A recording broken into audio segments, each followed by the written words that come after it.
Hello, everybody. This week's story is called The Journey Stories of Migration by Cynthia Rylant. Cynthia Rylant is a very special author because she is a West Virginia author.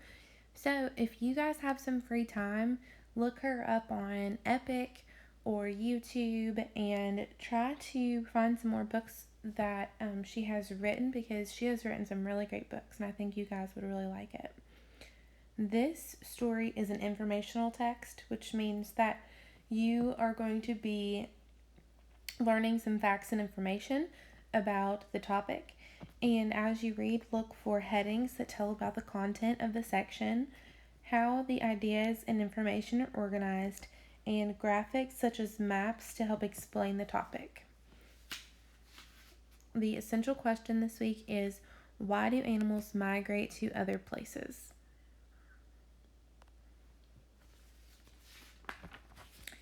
Introduction. Most creatures live out their lives in the places where they were born. The tiny mouse runs in the fields where its mother ran. The gray squirrel lives in the same tall trees all her life. The cow stays on the farm. But there are some creatures who do not stay where they are born, who cannot stay. These are the creatures who migrate. Their lives will be spent moving from one place to another. Some will migrate to survive. Some will migrate to create new life. All will be remarkable. Here are the stories of two of these remarkable travelers, so different from each other, but so alike in one profound way. Each must move. The locust. There are few migrations as dramatic and frightening as when the desert locusts are moving across Africa. These insects are actually young grasshoppers, and grasshoppers usually do not travel. But sometimes too many grasshopper eggs are laid in one small area, and when the grasshoppers are born, there isn't enough food. The grasshoppers now have only one choice for survival: to migrate in search of vegetation.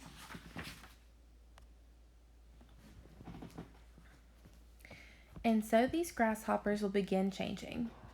Their bodies will turn from light green to dark yellow or red. Their antennae will grow short rather than long. And when they rise up to fly together by the billions, they will be grasshoppers no more. They will be locusts. A cloud of desert locusts in the sky is an unbelievable sight. There are so many locusts that they block out the sun. It seems like night. And in the sudden darkness, there is a terrible, thunderous noise. It is the noise of 1 billion wings.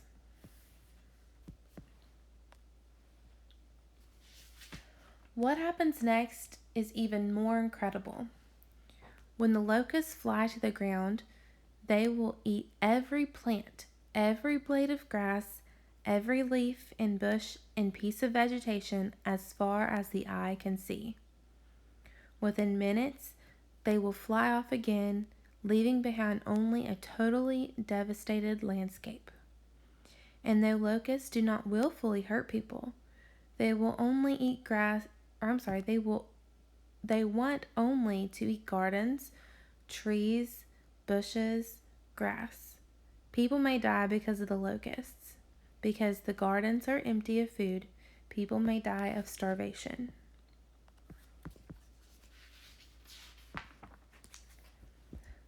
Desert locusts can also cause accidents.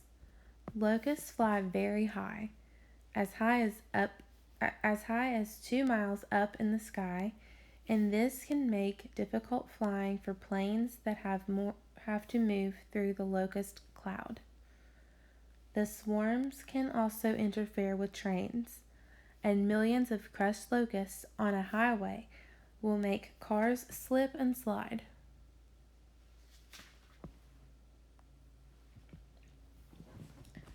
There are many stories in history about the terrible devastation of locust plagues. It is written that in ancient times, one locust swarm covered 2,000 square miles. The swarms today are not nearly as large as that, but they can still be quite big, often as much as 100 square miles. Imagine so many insects in the sky. As the locusts migrate in search of food, they ride the winds from one area of rainfall to the next. There is always more food where it rains. They travel on sunny mornings and stop in late afternoon to roost for the night. When they reach a rainy area, they mate and die. Then their eggs will hatch and a new swarm of locusts begins moving.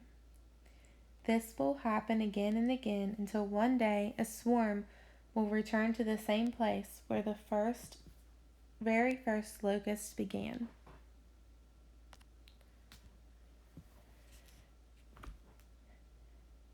And if the eggs laid are not too many, and if there is plenty of food when the new eggs hatch, there will be no locust swarms for a while, only pale green grasshoppers moving quietly about. But someday too many eggs will be laid, and the newly hatched grasshoppers will be much too hungry. These grasshoppers will begin to look a little different and act a little different. Then they will rise up together by the billions as desert locusts, and they will fly.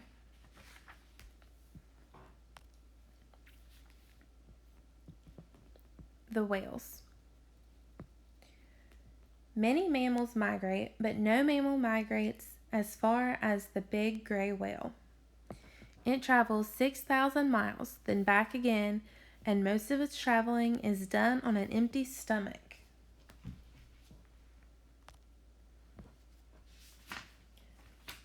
Gray whales love the cold water near the North Pole because the waters are full of the food they love to eat. The whales live on tiny ocean shrimp and worms, and the Arctic waters are full of these in summer. The whales eat and eat and eat, straining the tiny food through strips of baleen in their mouths. Instead of teeth, the grays have baleen, long strips of a hard material similar to fingernails. The gray whales swim and eat mostly alone through the summer, but in the fall they will begin to look for some traveling companions because the whales know one thing for certain, that they must migrate. In winter, the Arctic seas are going to be filled with solid ice, and the whales will die if they stay. The first gray whales to leave the Arctic are the pregnant females. These expectant mothers want to have plenty of time to reach the warm waters of California and Mexico before they give birth. No mother wants to have a baby in icy water.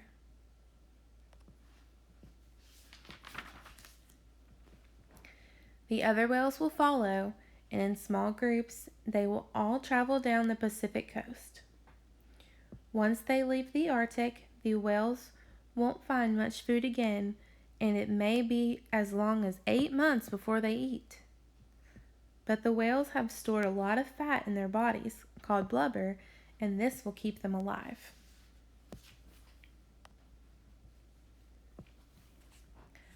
As they travel, the whales often swim near shore, and people along the way are thrilled.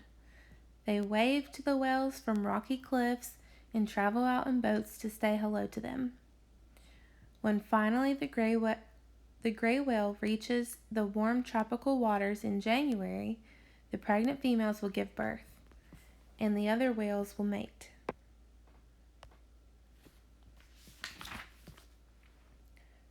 With new calves among them, all of the whales will enjoy life in the peaceful lagoons for a while.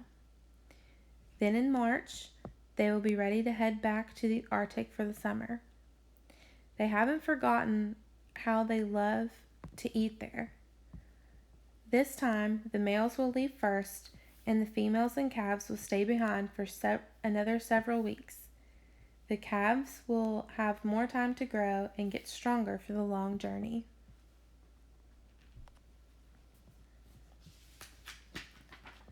Finally, all of the whales will travel up past Oregon, past Washington, through the waters of Alaska and Asia, up near the North Pole. How do the whales find these Arctic waters? No one is sure. The whales might follow the shape of the ocean beds. They might sense the Earth's magnetic field like living compasses. They may use echolocation, sending out sounds which bounce back and describe what is all around. But somehow, the whales will travel that long 6,000-mile journey north, and they will find the same chilly waters they left behind. When they arrive in the Arctic, they will separate and enjoy a summer of fine ocean eating.